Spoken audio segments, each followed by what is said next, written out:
Assalamualaikum warahmatullahi wabarakatuh. Salam sejahtera untuk kita semua. Kembali di channel YouTube saya. Hari ini saya akan membahas materi pertemuan kelima tentang sistem informasi geografis untuk mata kuliah basis data spasial. Ada beberapa tema atau materi yang nantinya akan saya bahas di materi pertemuan ini. Yang pertama, materi yang nantinya akan saya bahas tentang peta. Jenis peta, ada peta topografi dan peta kontur. Apa itu peta topografi dan peta kontur yang nantinya akan saya bahas di materi pertemuan ini. Selanjutnya nanti kita masuk ke peta dan penggunaannya. Penggunaan dari peta itu sebenarnya difungsikan buat apa gitu. Yang tadinya memang hanya digunakan di bidang militer, cuman sekarang sudah banyak penggunaan dari peta itu sendiri. Berikutnya nanti kita fokus ke materi sistem informasi geografis. Berikutnya manfaat yang bisa kita rasakan dengan adanya sistem informasi geografis. Terakhir nanti kita diskusi tentang komponen yang harus ada jika kita ingin mengembangkan sistem informasi geografis. Oke, langsung saja saya masuk ke materi pertemuan pertama. Materi pertama tentang peta topografi dan peta kontur. Oke, kalau berbicara tentang sistem informasi geografis, ini sebenarnya berawal dari sistem perpetaan. Awalnya berawal dari sistem peta. Awalnya yang banyak menggunakan pertama kali adalah di bidang militer. Salah satu penggunaan peta yang pertama ada di bidang militer. Selanjutnya salah satu jenis peta yang banyak digunakan untuk aktivitas dunia militer awalnya menggunakan peta topografi. Peta topografi itu apa? Peta yang memetakan tempat-tempat di permukaan bumi dengan menunjukkan bentuk dan ketinggian permukaan melalui nanti tinggal digambarkan dengan objek. Objeknya apa? Garis-garis ketinggian nantinya yang akan digambarkan dengan menggunakan peta topografi itu sendiri. Selanjutnya ada yang namanya peta kontur. Peta kontur itu apa? Peta yang menggambarkan ketinggian tempat dengan menggunakan garis. Jadi hanya menggunakan garis kontur yang memang kalau dilihat kurang detail kalau dibandingkan dengan peta topografi. Oke, contoh peta topografi kurang lebih seperti ini yang memang lebih detail gitu penjelasannya kalau dibandingkan dengan peta kontur. Contoh peta topografi Kabupaten Muara Enim contohnya seperti ini. Berikut penjelasan dari objek yang digambarkan di peta tersebut. Oke, selanjutnya contoh dari peta kontur kurang lebih seperti ini yang digambarkan dengan objek goresan. Goresan yang nantinya akan menggambarkan digambarkan dengan garis biasanya. Digambarkan dengan garis seperti konsep yang ada di peta kontur itu sendiri. Lebih ke menggunakan garis kontur gitu untuk yang peta kontur itu sendiri. Memang kurang jelas kalau dibandingkan dengan peta topografi sih sebenarnya. Contoh untuk penggambaran peta kontur itu sendiri biasanya digunakan di salah satunya di bidang contohnya di BMKG, contohnya untuk prediksi cuaca atau angin dan yang lain-lainnya mereka menggunakan yang model seperti ini. Oke, perbedaan antara peta kontur dan peta topografi itu seperti apa? Peta topografi menggambarkan bentuk permukaan lebih luas, sedangkan peta kontur hanya menggambarkan khusus ketinggian tempat menggunakan garis kontur aja. Ini perbedaan antara peta kontur dan peta topografi. Oke, kita masuk ke materi tentang peta dan implementasi dari peta dan penggunaan dari peta. Kalau berbicara tentang peta, peta ini dibutuhkan. Kenapa? Untuk visualisasi dari sebuah informasi beserta kesannya. Kesannya nanti akan ditampilkan dengan menggunakan objek yaitu simbol atau warna atau ukuran.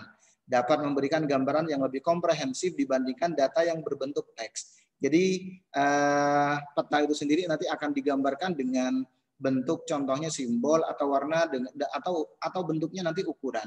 Ini kalau berbicara tentang peta. Tujuannya untuk apa? Untuk menampilkan gambaran yang lebih komprehensif kalau dibandingkan dalam bentuk teks. Selain tadinya digunakan di bidang militer, bidang lain biasanya menggunakan peta contohnya di bidang pertanahan, pengolahan sumber daya alam, perencanaan wilayah, kehutanan, dan yang lain-lainnya. Ini contoh bidang-bidang yang memanfaatkan peta itu sendiri untuk kegiatan mereka sehari-hari. Oke, saat ini bidang bisnis pun sudah mulai banyak yang mengambil manfaat dari penggunaan peta itu sendiri. Contoh seperti yang diimplementasikan oleh Google, yaitu Google Map yang banyak digandrungi oleh beberapa bisnis yang ada di sekitarnya. Contohnya seperti transportasi online atau contohnya aplikasi-aplikasi yang lainnya yang memanfaatkan Google Map itu sendiri. Contoh di bidang transportasi, contohnya digambarkan seperti yang ada di depan ini, contohnya untuk peta ruas jalan, contohnya dari satu lokasi ke lokasi yang lainnya, contohnya. Berikutnya di bidang transportasi, contohnya seperti yang seperti yang dikembangkan di daerah Tanjung Priuk dengan membuat yang namanya New Priuk Development, gitu. Berikutnya di bidang transportasi pun seperti yang ada di peta jalur busway dan kereta biasanya. Contoh di KRL kita sering menjumpai yang namanya peta jalur kereta atau peta jalur KRL atau peta jalur busway, contohnya seperti ini. Oke, ini juga yang masuk dalam kategori peta yang digunakan di bidang transportasi contohnya. Ini contohnya untuk yang KRL Jabodetabek contohnya. Oke, ini contoh dari sistem map untuk MRT dan LRT yang ada di DKI Jakarta contohnya. Begitu pula di penggunaan peta pun digunakan untuk bidang yang lainnya, yaitu bidang bisnis seperti yang dilakukan oleh beberapa developer atau beberapa pengembang. Contoh yang dilakukan oleh developer perumahan yaitu Citra Maja Raya contohnya yang ada di daerah Maja. Oke, ini contohnya untuk master plan dari salah satu developer yaitu Harapan Indah contohnya dengan beberapa fitur yang mereka tampilkan di sini. Ada juga yang digunakan di bidang-bidang yang lainnya, contohnya seperti di BMKG contohnya ataupun di Badan SAR Nasional dan yang lain-lainnya yang digunakan untuk prediksi daerah rawan konflik pada pelaksanaan pilkada. Kalau ini biasanya digunakan oleh Kemendagri dan yang lain-lainnya. Jadi mereka sudah memetakan daerah rawan konflik, terutama untuk pemilu di tahun 2018 contohnya, atau pemilu tahun 2019. Oke, sistem perpetaan tersebut masih bersifat statis. Awalnya memang masih bersifat statis, karena tidak bisa dilakukan pembaruan data dan perubahan format atau editing. Karena awalnya memang hanya ditampilkan dalam bentuk objek 2 dimensi biasanya. Di print selanjutnya ditampilkan dan yang lain-lainnya. Perkembangan teknologi komputer memungkinkan data tersebut dapat diubah ke dalam bentuk digital, sehingga data dapat diedit dan dimutakhirkan serta ditumpang susunkan sesuai dengan kebutuhan. Oke, data dalam bentuk digital tentu lebih dinamis tentunya. Karena itu perkembangan sistem informasi geografis tidak lepas dari kemampuan untuk mengubah sistem perpetaan dari format statis ke format dinamis. Ini kalau berbicara tentang perkembangan dari sistem informasi geografis. Oke, kemampuan dari sistem perpetaan dari mengubah format statis dirubah ke format dinamis, itulah yang nantinya akan dikerjakan atau akan digarap di sistem informasi geografis itu sendiri. Contoh penggunaan peta, contohnya ada di layanan online, contohnya seperti Google Map, atau contohnya Google Earth, atau contohnya Geoplan, dan yang lain-lainnya. Di bidang utilitas, contohnya penempatan pipa dan kabel bawah tanah, contohnya, atau contohnya load balancing, jaringan listrik, contohnya perencanaan perawatan fasilitas, dan yang lain-lainnya. Di bidang perpajakan dan pertanahan, contohnya pengelolaan wilayah pelayanan pajak, lokasi kantor serta objek pajak, dan potensi pajak selanjutnya. Selanjutnya pengelolaan sertifikat kepemilikan lahan, status lahan, dan yang lain-lainnya. Ini contoh penggunaan dari peta khususnya yang menggunakan layanan online, yaitu Google Map contohnya. Ada yang namanya Google Earth juga, contohnya bisa disebut dengan globe paling detail di dunia. Oke, karena memang bisa divisualisasi. Oke, ini contoh dari dari implementasi dari Google Earth. Saya contohnya cari Universitas Dharma Persada. Nanti akan bisa kita zoom in dan bisa kita zoom out gitu dengan menggunakan tanda plus dan tanda minus sampai ke yang paling kecil gitu. Ini salah satunya. Oke, nanti daerah yang dituju akan diwarnai dengan warna merah seperti ini. Berarti itu daerah yang saya cari. Lokasinya contohnya ada di sini. Titik koordinatnya berarti ada di sini. Ini contoh dari geoplane yang nantinya bisa kita gunakan. Berikutnya contohnya seperti yang ada di depan ini. Ini sifatnya online. Contoh lagi implementasi dari peta, contohnya jaringan sutet dan rencana pengembangannya, khususnya untuk daerah Jawa dan Bali contohnya. Di PLN pun sudah punya peta dan rencana pengembangannya. Oke, contoh lain seperti yang ada di depan ini, peta nomor objek pajak contohnya. Nomor objek pajak Kecamatan Paringin Selatan contohnya. Ada di mana aja contohnya. Oke, selanjutnya kita diskusi tentang sistem informasi geografis. Kalau berbicara tentang sistem informasi geografis, merupakan sistem informasi khusus yang mengolah data yang mempunyai informasi spasial atau informasi keruangan. Dengan istilah lain, sistem informasi geografis adalah sistem komputer yang memiliki kemampuan untuk membangun, menyimpan, mengelola, dan menampilkan informasi referensi geografis. Seperti contohnya data yang diidentifikasi berdasarkan lokasi dalam database. Seperti yang sering kita implementasikan, contohnya seperti di Google Map, atau contohnya yang tadi di Google Earth, itu yang implementasi dari sistem informasi geografis. Berarti bentuknya adalah bukan statis lagi, tapi bentuknya sudah dinamis. Tapi di dalamnya harus ada beberapa komponen yang harus kita sediakan agar nanti terbentuk yang namanya sistem informasi geografis. Ada banyak manfaat di sistem informasi geografis, contohnya manajemen tata guna lahan, inventarisasi sumber daya alam, pengawasan daerah bencana alam, contohnya bidang perencanaan kota dan wilayah, dan yang lain-lainnya. Contoh manajemen tata guna lahan contohnya. Sistem informasi geografis dapat membantu dalam perencanaan setiap kawasan penggunaan lahan di kota yang terbagi menjadi pemukiman, contohnya industri, perdagangan, perkantoran, fasilitas umum, dan yang lain-lainnya. Termasuk contohnya zona hijau atau jalur hijau dan yang lain-lainnya. Ini manfaat dari sistem informasi geografis. Jadi master plan dari kota tersebut sudah disiapkan di awal. Ini yang lebih bagus gitu.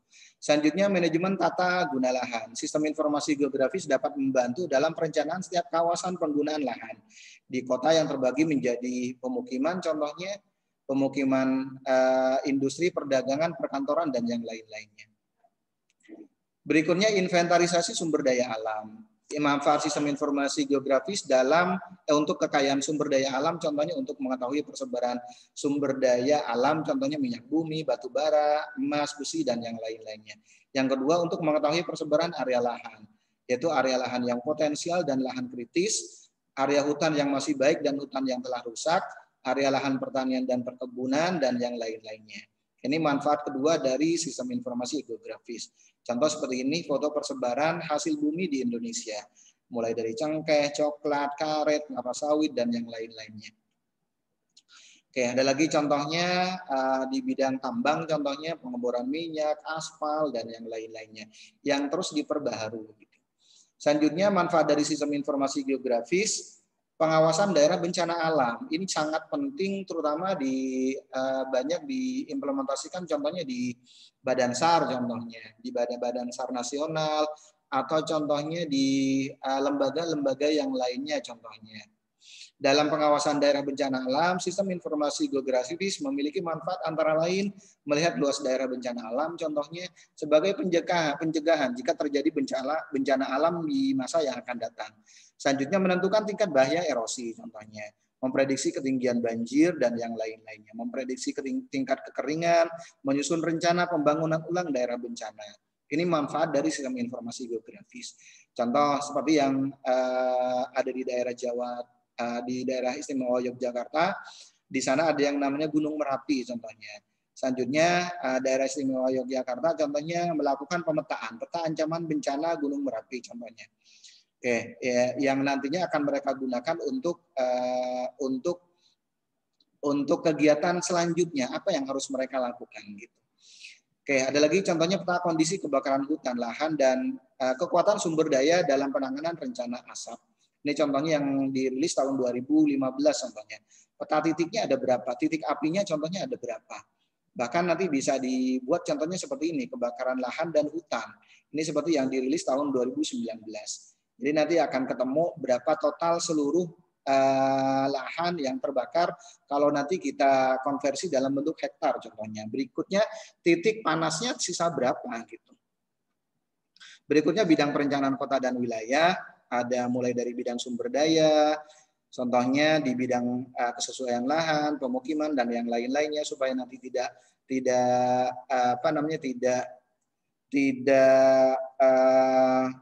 supaya nanti sesuai dengan yang direncanakan oleh pemerintah tersebut, tata letak pemukiman, kesesuaian lahan, pertanian, perkebunan, tata guna lahan itu seperti apa.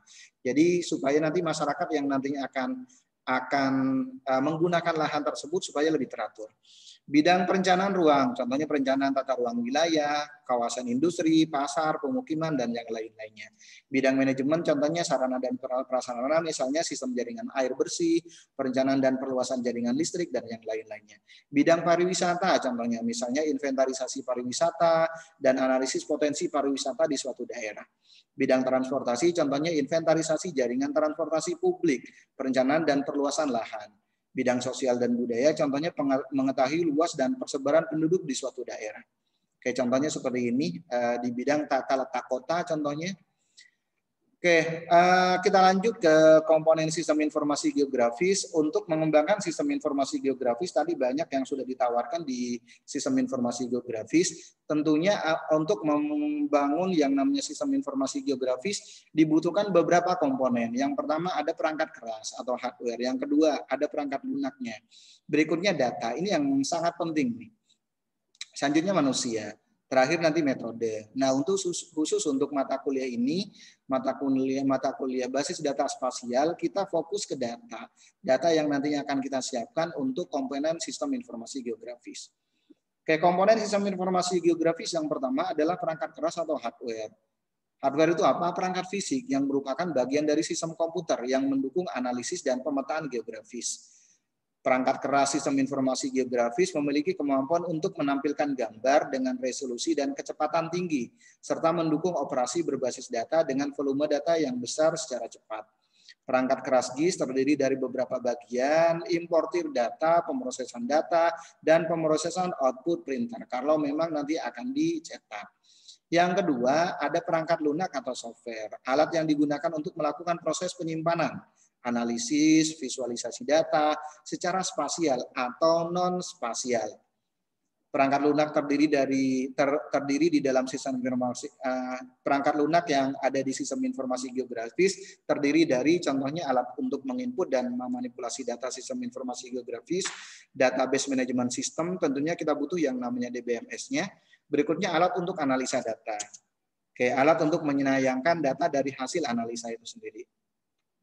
Yang berikutnya data. Secara prinsip, data terdiri dari dua jenis dalam sistem informasi geografis, yaitu ada data spasial dan data non-spasial.